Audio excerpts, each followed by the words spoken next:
Senang sekali bisa kembali ada di dalam rumah Tuhan di tempat ini. Terima kasih untuk undangan yang diberikan Pak Henry. Sekalipun beberapa WA yang datang dari Matthew. Saya udah tebak-tebak Matthew nih anaknya Pak Henry. Ya Tuhan baik. Di luar memang suasana kayaknya kepengen ngajak kita tidur. Itu benar, tadi ada ibu yang nyaut kalau nggak salah, enaknya apa tidur? Itu nggak salah Bu, betul.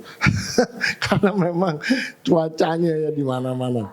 Baik, tetapi saya percaya kita akan menikmati kembali firman Tuhan pagi ini. Nah Bapak Ibu dikasih Tuhan, pagi ini saya memberikan tema kebenaran firman Tuhan yang saya beri judul The Real Life, ya.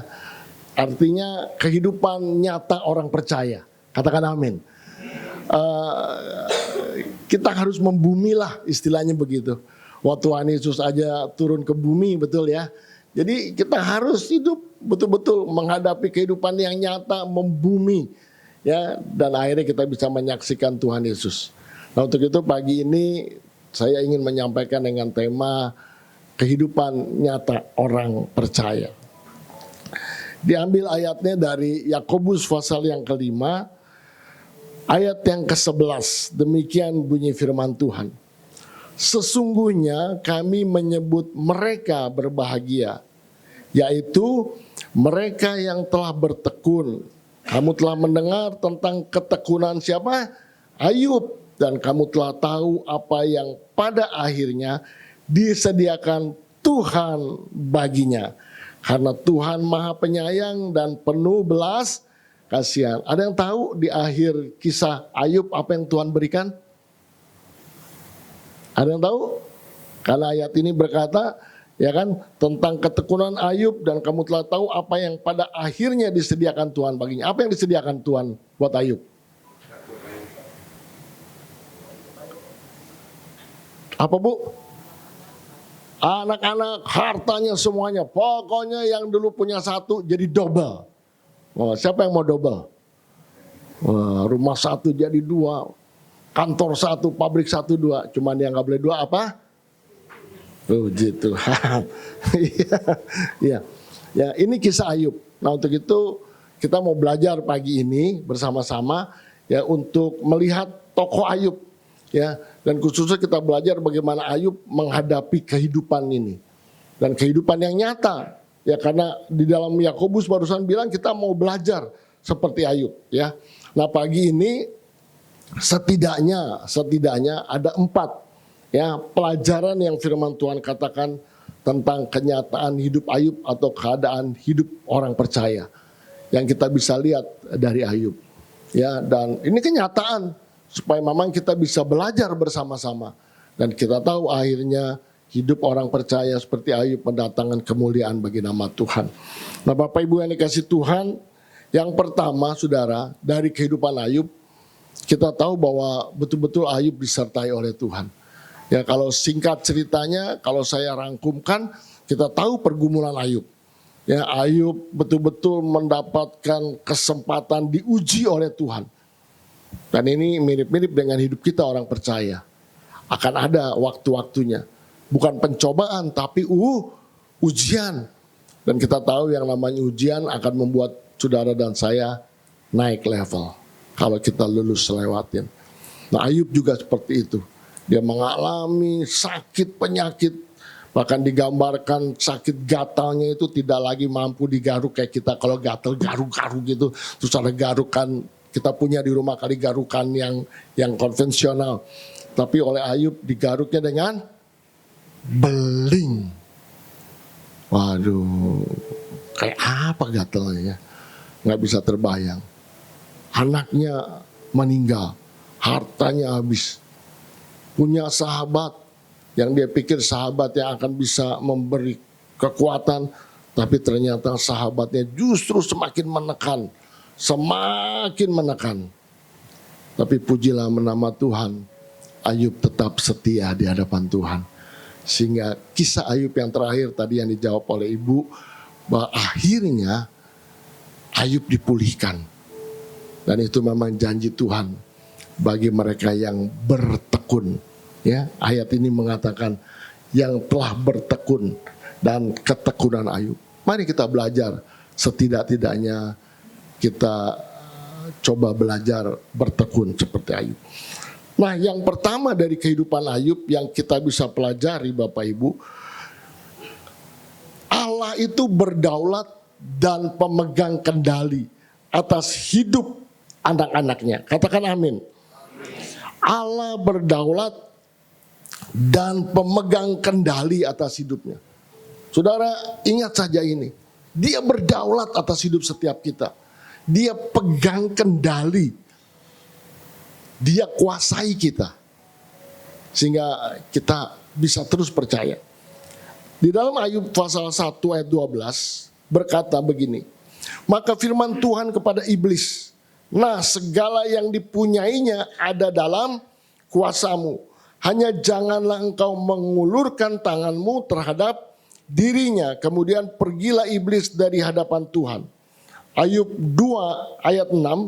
Maka firman Tuhan kepada iblis, sekali lagi ini. Nah, segala yang dipunyainya ada dalam kuasamu.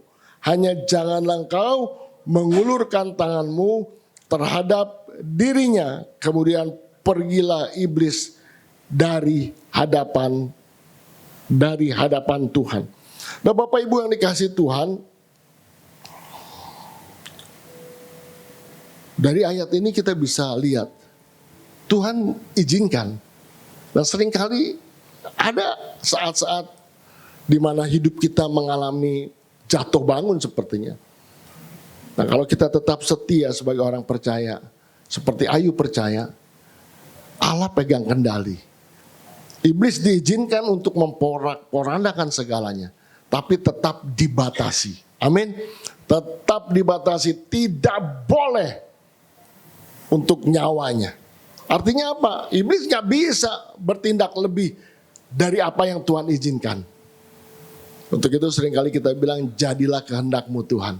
Nah, di dalam kehendak Tuhan ada banyak hal bisa terjadi dalam hidup kita. Ayat selanjutnya, di dalam Matius pasal 6 ayat 25 berkata, karena itu aku berkata kepadamu, janganlah khawatir akan hidupmu, akan apa yang hendak kamu makan atau minum, dan janganlah khawatir pula akan tubuhmu, akan apa yang hendak kamu pakai. Bukankah hidup itu lebih penting daripada makanan, dan tubuh itu lebih penting daripada pakaian? Hidup itu lebih penting. Untuk itu kehidupan Ayub dijagai oleh Tuhan. Amin. Kehidupan saudara dan saya juga sama, dijagai oleh Tuhan. Boleh gak punya ini, boleh gak punya itu, boleh gak punya makan, tetapi tubuh atau kehidupan ini ada di dalam tangan Tuhan. Matius pasal 10 ayat 29 berkata seperti ini. Bukankah burung pipit dijual 2 ekor seduit? Namun seekor pun daripadanya tidak akan jatuh ke bumi di luar kehendak Bapakmu. Dan kamu rambut kepalamu pun terhitung semuanya. Sebab itu, mari baca sama-sama. 2, 3. Sebab itu janganlah kamu takut, karena kamu lebih berharga daripada banyak burung pipit. Burung pipit itu kayak burung gereja lah. Kalau saudara perhatikan, Bapak Ibu yang sudah senior sekalipun, kita bisa ketemukan tikus mati di tengah jalan. Binatang lain ketabrak mobil, kucing dan sebagainya ada. Bahkan ada dulu teman ikut rally, ya, itu hancur mobilnya karena kerbau liwat. Nggak bisa dia rem lagi, dia tabrak, hancur. Tapi saudara pernah nggak jalan-jalan terus lihat ada burung gereja mati di jalan? Ada? Ada nggak? Burung pipit gitu, burung yang kecil, burung gereja. Pernah lihat nggak? Kemana matinya, di mana ya? Kan mestinya dia lagi jatuh gitu kan? Karena binatang lain bisa diketemukan, di mana dia? Nggak tahu. Rupanya ayat ini beritahu gitu. Kalau bukan seizin Tuhan, tidak bisa Katakan amin, saudara. Nah, 1 Korintus pasal 10 ayat 13, ada banyak ayat yang pagi ini, karena ini harus menjadi kebenaran. Firman Tuhan berkata, pencobaan-pencobaan yang kamu alami ialah pencobaan-pencobaan biasa, yang tidak melebihi kekuatan manusia. Sebab Allah setia dan karena itu ia tidak akan membiarkan kamu dicobai melampaui kekuatanmu. Pada waktu kamu dicobai, ia akan memberikan kepadamu jalan keluar sehingga kamu dapat menanggungnya. Bapak Ibu yang dikasihi Tuhan, Allah pemegang kendali, Allah yang berdaulat atas hidup saudara. Dari ayat-ayat yang kita baca di sana jelas bagaimana Allah berperan dalam hidup kita. Untuk itu, mari. Masih masuk bulan Februari, 2 bulan kita ada di sini, di 2026. Serahkan hidup kepada Tuhan. Serahkan hidup kepada Tuhan. Percaya, Dia tidak akan mengizinkan seperti 1 Korintus 10:13. Ada pencobaan, ada pergumulan melebihi kekuatan saudara dan saya. Dia batasi. Bapak Ibu yang dikasihi Tuhan, beberapa tahun lalu saya mengalami sakit, saya mungkin pernah bersaksi di sini. Singkat cerita, saya harus di kemo. Dan dalam program kemo yang dokter tentukan, saya harus di kemo 6 kali. Kemudian saya jalani kemo 1, 2, sampai 3, 4, tidak terasa apa-apa. Saya kena colon cancer. Tidak terlalu berasa apa-apa, sehingga ada banyak teman yang masih ketemu, melihat saya, benar nggak sih gitu. Hanya memang badan saya kurus lah ya, turun. Nah, tetapi ketika habis kemo yang keempat, mau masuk ke 5, 6, saya mengalami sesuatu yang gak enak. Saya cerita ini bukan buat menakut-nakuti ya. Bukan, semua kalau bisa terjadi secara kedokteran, secara medis, orang yang di kemo beda-beda katanya. Orang yang di kemo beda-beda mengalami kemonya. Tapi hari itu saya udah gak sanggup. Saya gak sanggup, saudara. Dan saya bilang, Tuhan, saya gak mau nih Tuhan. Saya udah gak kuat, saya nangis. Saya berdoa, saya bilang gak kuat. Entah gimana, pokoknya rasanya udah gak kuat gitu aja lah, singkatnya. Dan rupanya, ya benar. 1 Korintus 10:13 itu bilang, segala sesuatu tidak diizinkan melebihi kekuatan kita. Enggak, dia gak kasih. Untuk itu saya bilang sama dokter, dok, saya berdoa sama Tuhan. Saya cuma bilang, Tuhan tolong, saya mau ngomong sama dokter, saya mau minta stop di kemo keempat ini. Wah, waktu saya ngomong sama dokter, lah jangan dong, tinggal 2 lagi. Dokter mah tinggal 2 aja, dokter kan gak ngerasain. Ya kan, pokoknya apa yang saya rasain. Dia bilang, ya tapi karena memang selalu keputusan di pasien ya. Akhirnya dokter bilang, ya sudah, cuman nanti harus PET scan ya, harus lihat langsung. Ya langsung lah. Ya kalau memang ada sesuatu ya terus, tapi kalau bersih ya stop dong, saya bilang gitu. Iya. Saya bilang, Tuhan tolong, saya udah gak sanggup. Puji nama Tuhan, saudara. Hasil PET scan-nya baik. Sehingga saya tidak harus kemo ke-5 dan ke-6. Saya bersyukur. Tetapi dari ayat ini saya dapat sesuatu. Sehingga saya sering bicara kepada jemaat dan kepada siapa. Begini loh kesimpulannya. Kalau kita menghadapi mungkin orang sakit atau orang mengalami apa saja. Tinggal 2 yang ada dalam pilihan Tuhan. Tuhan memberikan 2. Maksudnya gini, kalau dia sakit, Tuhan bilang tidak melebihi kekuatanmu, oke? Kalau dia udah di ujungnya, dia udah gak tahan, 2, Tuhan sembuhkan untuk sembuh, atau Tuhan panggil. Loh iya, Tuhan panggil dong pulang. Sebab kalau Tuhan biarkan, berarti ayat ini gak berlaku. Karena Tuhan bilang tidak melebihi kekuatanmu. Udah gak kuat, masa Tuhan ulur-ulur.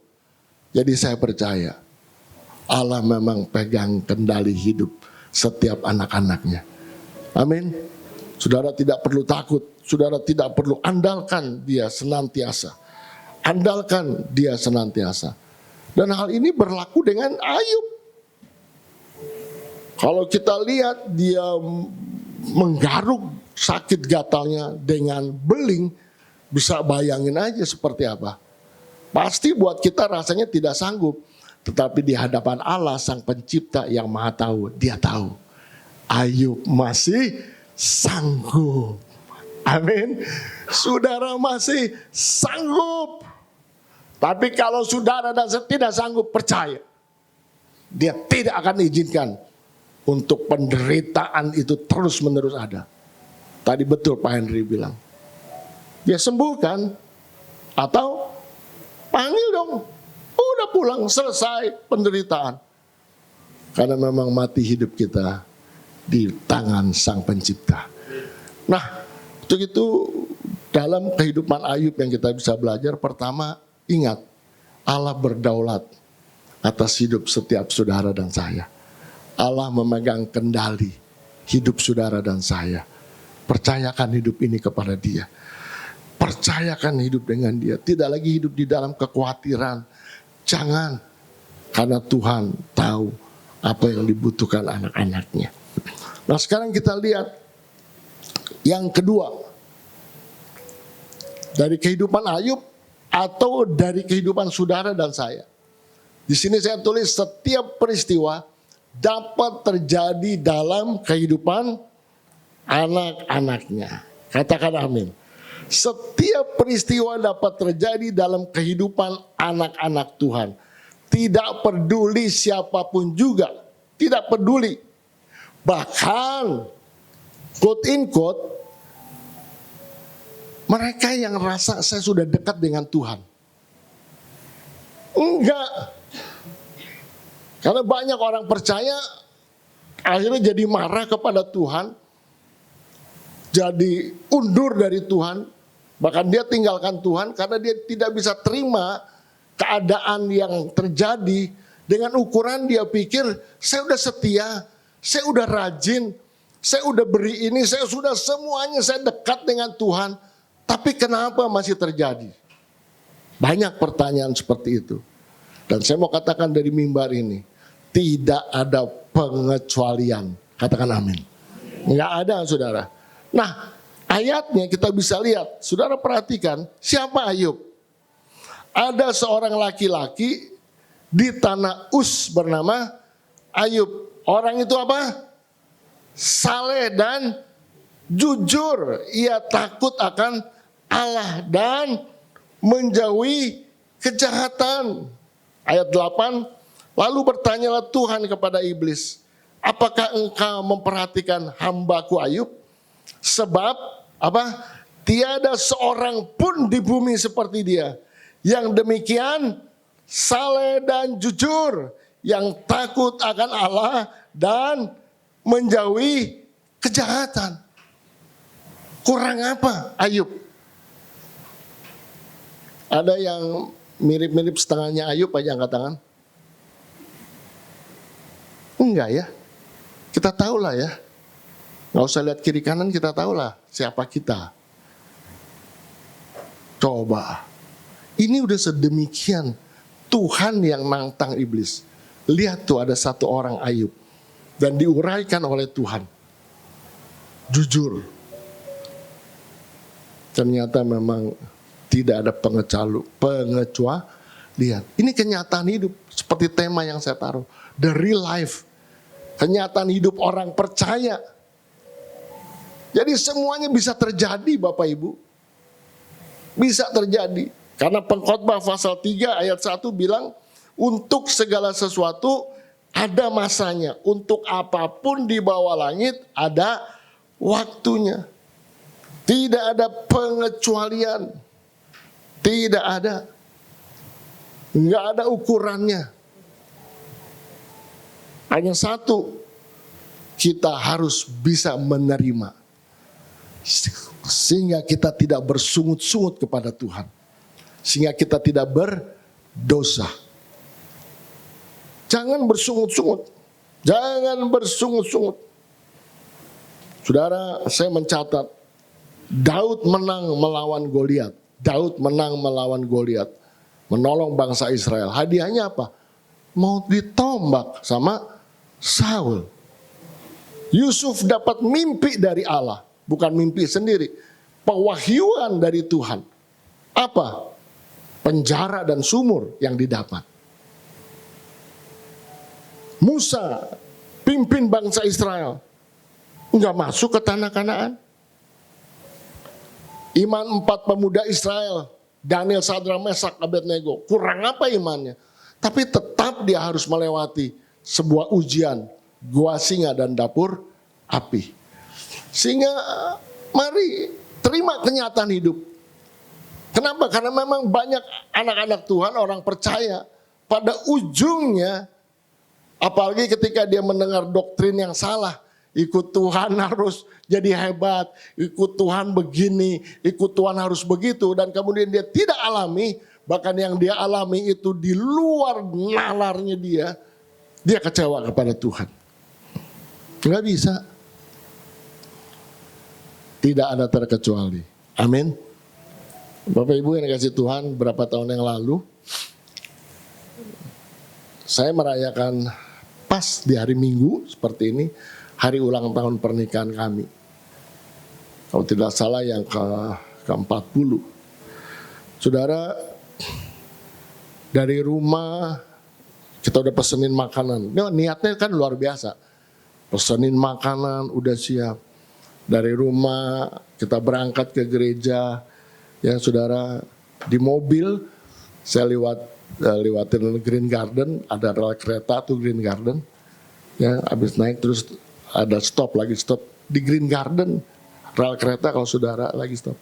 Kita lagi nyanyi, Bapa Engkau baik, Bapa Engkau baik. Lagi nyanyi berdua, kasih-Mu nyanyi nih. Tiba-tiba lagi nyanyi, Tuhan! Ditubruk saudara. Ditubruknya bukan dari belakang, bukan dari depan. Ini mobil saya. Green Garden jalanannya cuma segitu. Tapi di sebelah sini ada rumah-rumah. Rupanya dia baru beli mobil, Honda Brio. Matic, juga mungkin belum ahli. Lagi-lagi ya inilah ibu-ibu kalau nyetir ya. Maaf, sen ke kanan nikungnya bukan saya yang ngomong. Kalau saya bilang sen kanan, mereka ke kanan, yang ke kiri ibu yang bilang ya.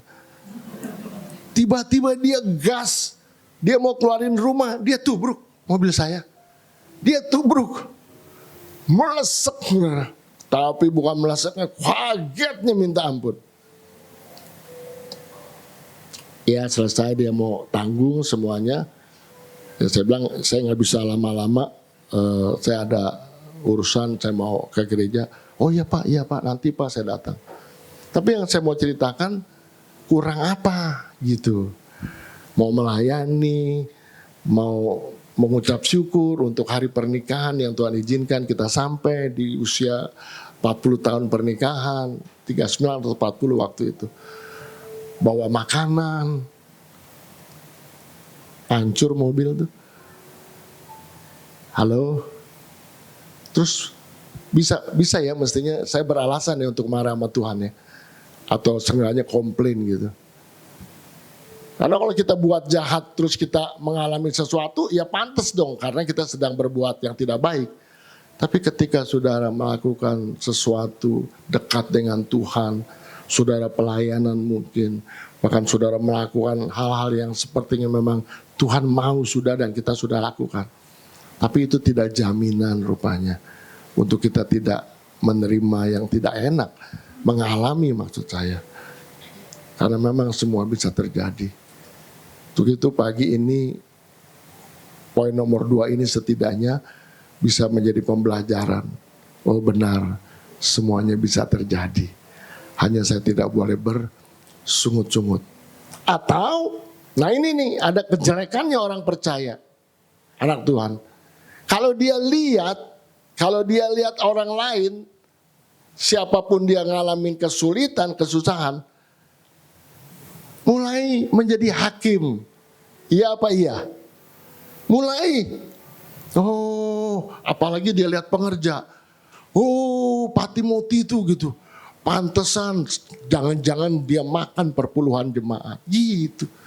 Jadi ketika melihat sesuatu yang tidak baik, langsung yang keluar penghakiman. Atau kalau dia mengalami sesuatu tidak baik, dia datang kepada kita sebenarnya mau minta nasihat. Oh, nasihat kita mengorek-ngorek. Lu kayaknya punya salah. Kayaknya lu ada kutuk ini, itu. Tidak, saudara. Bisa, oleh karena kesalahan kita terima musibah. Tapi itu pantas kan? Tapi kalau dia sudah tidak, jangan bikin dia bingung dong. Dia cari-cari nanti. Dan biasanya orang percaya yang suka gitu. Oh, pantas tuh dia begitu. Begitu sih dia hidupnya. Pantas tuh di depan kita aja gak kelihatan. Pantas tuh, udah semua penghakiman. Karena dianggap ikut Tuhan harus everything okay.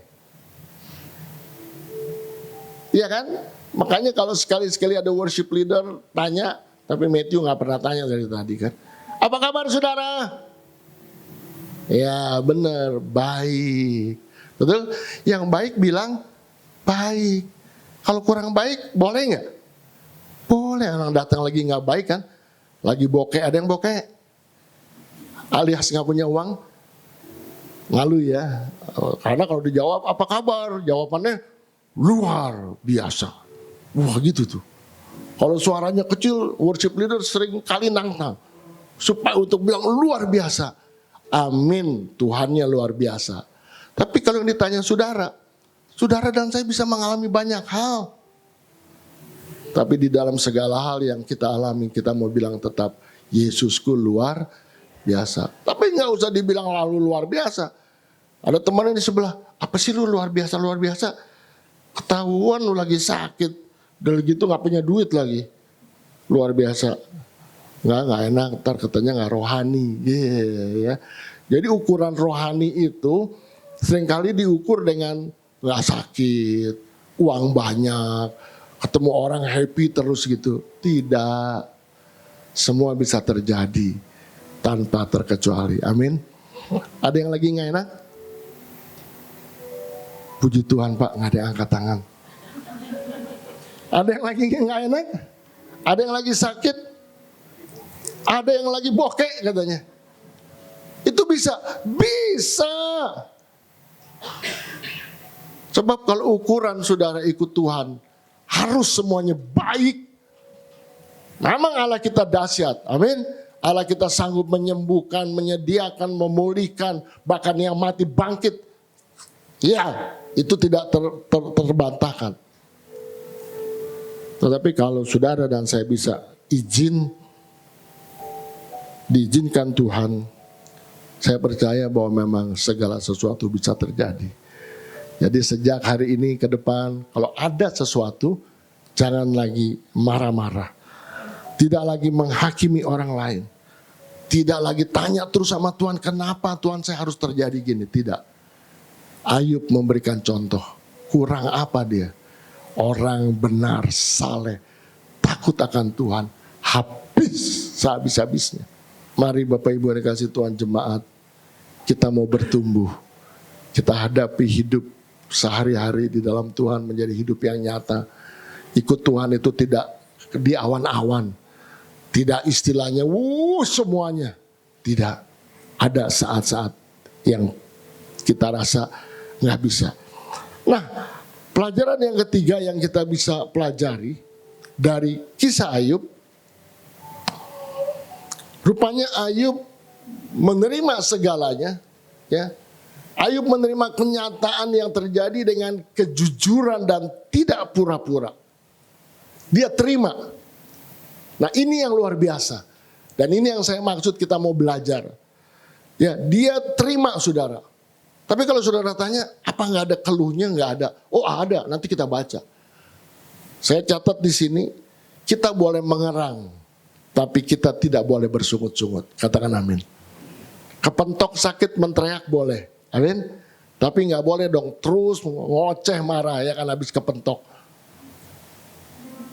Marah terus. Ya salahin yang taruh kursi lah, siapa yang beginilah, yang begini. Nggak boleh. Tapi kalau saudara rasakan sesuatu, saudara mau mengerang, saudara mau merasakan sakit, saudara rasakan sakit itu dan saudara utarakan. Saya pikir itu sangat manusiawi. Apa yang dikerjakan oleh Ayub? Kita lihat Ayub pasal 3. Sesudah itu Ayub membuka mulutnya dan mengutuki hari kelahirannya. Saking menderitanya, dia bisa tuh seperti itu. Ini sebuah peristiwa yang betul-betul real. Alkitab tidak nutupi semua yang terjadi, yang memang bisa terjadi dikatakan. Kemudian ayat 11 dia bilang, mengapa aku tidak mati waktu aku lahir? Atau binasa waktu aku keluar dari kandungan. Ungkapan ini untuk mewakili bahwa begitu menderitanya dia. Kan kita nggak terlalu harus selalu jalan haleluya terus. Amin.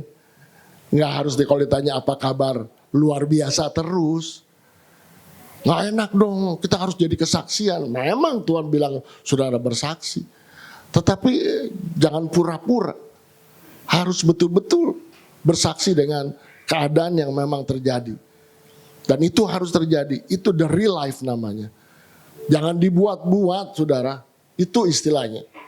Kemudian Ayub 6 ayat 4. Karena anak panah dari yang maha kuasa tertancap pada tubuhku. Dan racunnya dihisap oleh jiwaku. Kedahsyatan Allah seperti pasukan melawan aku. Ayat 11, oleh sebab itu aku pun tidak akan menahan mulutku. Aku akan berbicara dalam kesesakan jiwaku, mengeluh dalam kepedihan hatiku. Di dalam tafsir yang lain ada catatan bahwa semua keluhan itu bukan sekadar keluhan yang dikeluarkan kepada orang lain. Tetapi keluhan itu adalah keluhan Ayub saat dia berdoa kepada Tuhan. Kurang ajar ya. Sama Tuhan ngomongnya begini. Kita lihat ayat yang lain. Dari ayat 17 sampai 21. Apakah gerangan manusia sehingga dia kau anggap agung dan kau perhatikan. Dan kau datangi setiap pagi dan kau uji setiap saat. Bilakah engkau mengalihkan pandanganmu daripadaku dan sehingga aku sempat menelan hidupku. Kalau aku berbuat dosa, apakah yang telah kulakukan terhadap engkau? Yang penjaga manusia. Mengapa engkau itu huruf besar berarti dia sedang bicara kepada Tuhan. Mengapa engkau menjadikan aku sasaranmu sehingga aku menjadi beban bagi diriku. Dan mengapa engkau tidak mengampuni pelanggaranku dan tidak menghapuskan kesalahanku. Karena sekarang aku terbaring dalam debu. Lalu engkau akan mencari aku tetapi aku tidak akan ada lagi. Ayub lagi ngobrol sama Tuhan. Bapak Ibu, ada satu yang kita harus pelajari. Tuhan tidak melarang saudara untuk mengerang. Tuhan tahu pasti. Karena Tuhan gak ciptakan robot. Dia ciptakan rasa sakit ada di kita. Segala rasa bisa kita rasakan. Tetapi sesuatu yang luar biasa. Di dalam Alkitab salah satu tokoh yang dikasihi itu Daud. Kalau kita baca Mazmur juga banyak ungkapan-ungkapan Daud kepada Tuhan yang rasanya tidak enak kalau didengar. Tapi di balik itu ternyata Allah senang dengan orang-orang seperti ini. Kok bisa kita simpulkan kenapa Allah senang dengan orang-orang yang berkeluh kesah? Berkeluh kesahnya jangan ke tetangga, jangan keluar. Tapi di dalam doa, saudara boleh. Kalau saudara sedang masuk dalam pergumulan, saya mau katakan saudara boleh ngomong, saudara boleh tanya kayak seperti Ayub. Tuhan kenapa saya sudah begini. Tanya itu boleh. Saudara tahu, rupanya Tuhan menghargai. Karena memang sesungguhnya orang yang mau masih berbicara, orang yang masih mau berkomunikasi, orang yang masih mau mengadukan masalahnya kepada orang lain, tandanya orang itu masih dipercaya. Katakan amin. Saudara masih mau ngomong, saudara mau apa? Karena saudara masih percaya. Di situ Allah senang. Bisa mengerti maksudnya? Tapi kita kan juga bilang ini, kalau kita udah gak senang sama orang, kita bilang apa? Gua gak mau ngomong lagi. Kalau kita tidak suka, tidak mau bicara dengan seseorang, kira-kira tandanya apa? N. Udah gak ngomong. Gak perlu. Percuma ngomong sama dia. Percuma. Gak ada artinya. Artinya saudara sudah tidak percaya. Betul? Udah gak usah ngomong. Kita berkeluh kesah, dia gak jawab, dia gak. Tapi Ayub terus ngomong. Dan di situ Tuhan berkenan. Jemaat yang dikasih Tuhan, lebih keras berseru kepada Tuhan ketika ada ngalamin sesuatu. Bukan sekadar memuji terus, iya kita mau selalu bersyukur.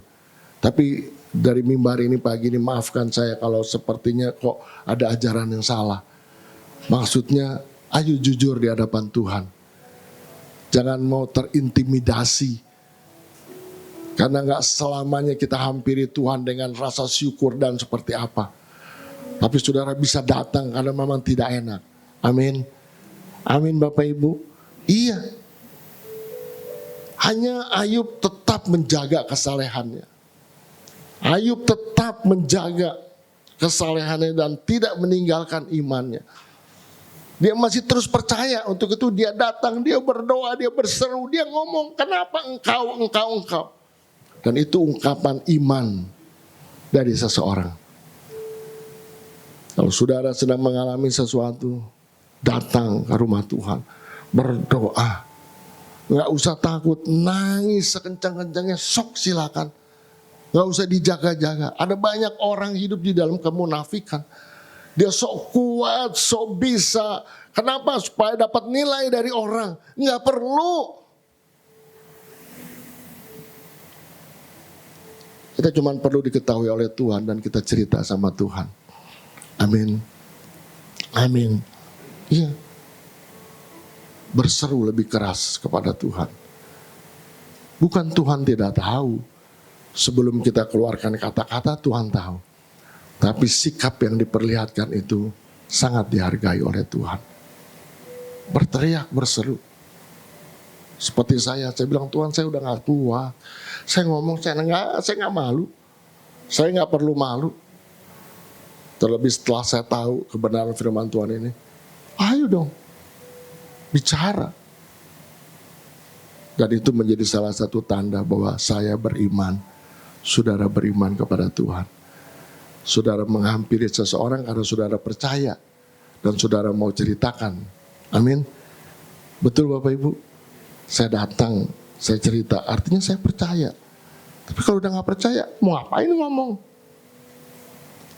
Dan ini yang dialami oleh Ayub. Karena memang dia sangat menderita. Anaknya mati, harta kekayaannya habis. Apakah kesalehannya harus terus jalan, haleluya, haleluya? Gila kali namanya. Ya enggak. Terima kenyataan. Karena memang semua bisa terjadi. Di saat tidak enak, kita tetap memang mau bersyukur. Bersyukur bukan keadaannya, karena Allah tetap ada buat kita, dia pegang kendali.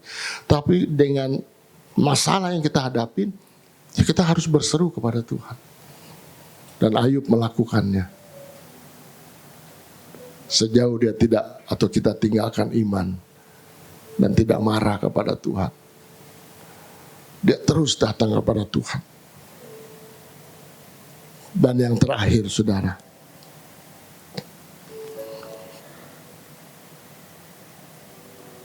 Ujian adalah kesempatan untuk mendapatkan kasih setia Tuhan dan penghargaannya. Ujian yang dialami oleh Ayub, ketidakenakan dalam hidup ini mungkin. Ingat, kalau seizin Tuhan, dia yang pegang kendali. Saudara akan dihargai di akhirnya. Ujian adalah kesempatan untuk mendapatkan kasih setia Tuhan dan penghargaannya. Ayub pasal 42 ayat 12 berkata, Tuhan memberkati Ayub dalam hidupnya yang selanjutnya lebih daripada dalam hidupnya yang dahulu. Dia mendapat 14.000 ekor kambing domba dan 6.000 unta, 1.000 pasang lembu dan 1.000 ekor keledai betina. 1 Korintus pasal 15 ayat 58 berkata, karena itu saudara-saudaraku yang kekasih, berdirilah teguh, jangan goyah, dan giatlah selalu dalam pekerjaan Tuhan, dalam kehendak Tuhan, dalam apa yang Tuhan mau. Sebab kamu tahu bahwa dalam persekutuan, dalam pengharapan dengan Tuhan, jeripayamu tidak sia-sia. Yang percaya katakan amin. Amin. Sepanjang saudara dan saya bertekun, sepanjang saudara betul-betul percaya, menjaga hidup. Karena ada banyak ketika ujian datang, akhirnya kita keluar dari rencana Allah. Dari orang yang hidupnya jujur, karena tekanan akhirnya bisa tidak jujur. Bisa.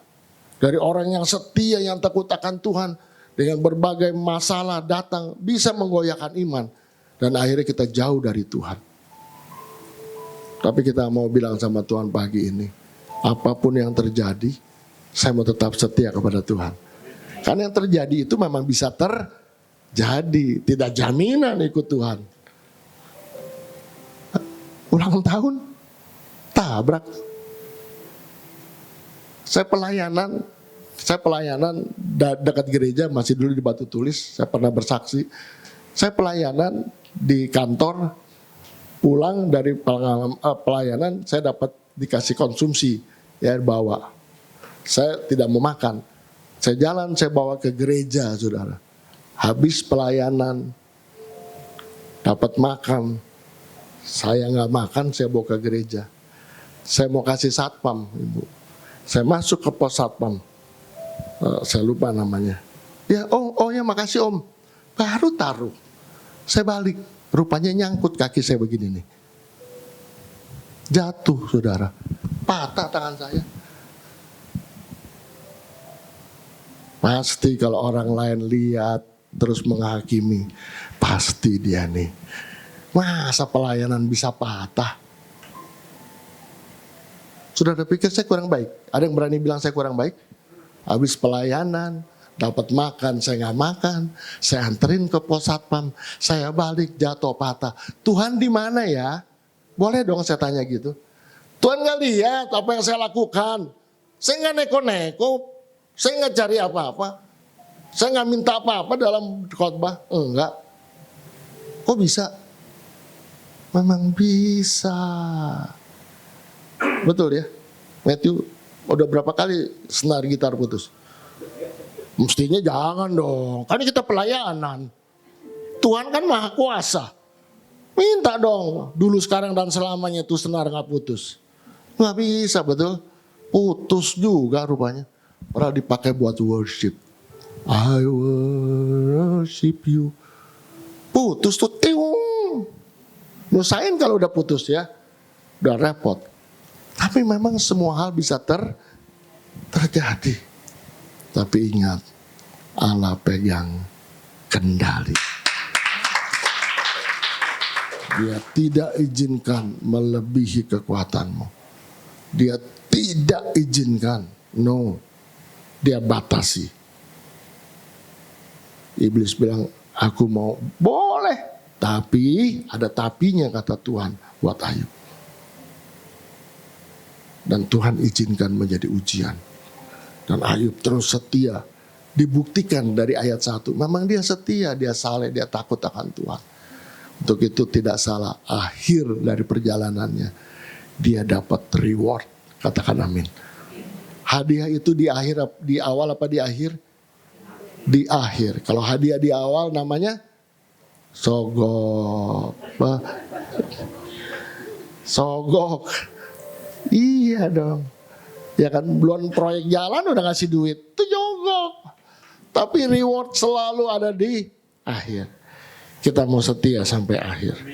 Kita mau percaya teguh kepada Tuhan. Hidup yang kita hadapi hidup kenyataan, amin. Nah, dari kehidupan yang nyata, dengan iman yang sederhana, kita akan jadi berkat.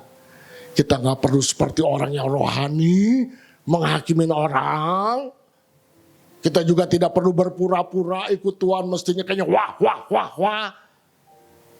Karena memang kadang-kadang iblis bilang, "Lo sakit, kan Tuhan penyembuh, kan Tuhan dahsyat Tuhanmu." Terus rasanya, iya gak bisa, harus sembuh. Tengking terus, gak mau ke dokter, jangan. Ke dokter, Tuhan pakai dokter buat menyembuhkan saudara dan saya, amin. Iya, karena tuh iblis tuh kerjanya kalau dia gak hancurin orang jadi bobrok, jadi rusak, dia bikin orang itu rohani. Rohani, saudara tahu? Rohani, wah dia rasa rohani. Coba saya cerita sedikit caranya iblis. Dia bikin kita rohani. Ini kayak berjemaat begini, boleh jadi pelajaran. Tuhan kasih kita ada spirit roh yang membedakan. Kita bisa tahu nih, aduh kayaknya gak enak. Tiba-tiba datang si Acong, ada yang namanya Acong? Maaf ya, saya cuma pakai namanya doang, gak ada. Nah, udah jangan diganti, saya takut sekarang kalau ngomong salah ntar kayak dulu lagi kan. Namanya Netanyahu. Jamin nggak ada. Dulu pelayanan di sini kita pernah salah ngomong ya kan. Waduh, puji Tuhan jadi pendeta ya kan. Ditampar saya di sini. Jemaat baru belum tahu tuh waktu lama. Dia masuk pakai ditolki bunyi, waku. Saya bilang matiin dong, orang lagi khotbah. Dia marah. Dia nggak salam, dia tampar saya loh. Puji Tuhan, tapi praktek kali ya memang. Cuman saya nggak praktek bilang, nih kok yang kiri gitu, enggak. Itu perang sabil. Saudara tahu nih si Netanyahu nih agak sedikit nggak baik dari roh yang kita alamin. Datang ke kita, mau pinjam uang, udah feeling nih. Kita bilang, tidak, lihat iblis. Iblis bisa datang tuh ke kita, bisik. Kasih dong, mana hidup firman Tuhan.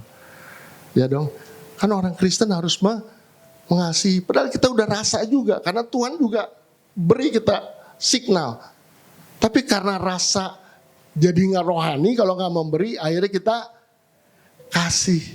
Netanyahu janji sebulan. Oke, setelah sebulan bayar nggak? Belum bayar. Karena sesama anggota gereja, kan kita ketemu terus di gereja. Oke, lihat iblis berhasil saudara. Dia pakai kerohanian kita rasa rohani. Karena kita memberi. Karena rasanya kalau nggak memberi nggak rohani kan. Takut dikatakan nggak baik. Nggak bisa. Nggak bisa. Bukan itu caranya. Udah sebulan lebih Netanyahu duduknya di depan. Ya kan, nyanyi pula. Tadi holy, angkat tangan. Kita duduknya kebetulan di belakang. Bisa kebaktian gak? Apa rasa hati kita ibadah? Wah, gila lu, utang belum bayar. Angkat tangan. Akhirnya iblis berhasil buat kita pahit, betul? Lama-lama kita yang mundur. Kita gak nikmati suasana ibadah. Kita marah terus. Anak tangan bukan 1, 2 lagi angkat tangannya. Utang mah belum. Nanti kalau ketemu di depan nanti ya. Akhirnya saudara marah, kesel. Terus saudara mau rohani lagi, enggak lah, kalau utang mah tetap utang saudara. Betul? Tetapi yang saya mau kasih tahu, cara iblis bisa begitu jahatnya membuat seakan-akan hidupmu begitu rohani. Karena orang senang dengan kata kerohanian yang tinggi. Tapi kalau semu itu 0 besar. Biar kiranya berkat firman Tuhan menyadarkan hidup di dalam kenyataan. Yang paling penting kita tahu Tuhan pegang kendali. Katakan amin. Amin saudara. Saudara, saya datang sampai di sini puji Tuhan bisa sampai. Karena memang saya persiapkan. Tapi begitu turun tadi ada satpam. Pak satpam panggil saya. Pak. Bentar Pak, lihat Pak ban yang di belakang. Ntar saudara lihat sama-sama saya turun ya. Ada paku tuh di ban saya. Kenapa ya kena paku? Padahal mau pelayanan. Mestinya enggak dong. Betul dong. Mau pelayanan, mau juga, enggak lah jangan, saya mau ngomong bersama. Apa, saya mau ngomong apa? Mau juga mobil saudara gitu. Dosa itu. Tapi semua bisa terjadi. Ini benar nih, pakunya saya mau cabut, jangan Pak nanti bocor. Karena memang tidak take it for granted. Yang dia jamin, kalau kau percaya, kau selamat. Kalau kau tekun, kau tidak akan pernah sia-sia. Dan dia pegang kendali. Puji nama Tuhan.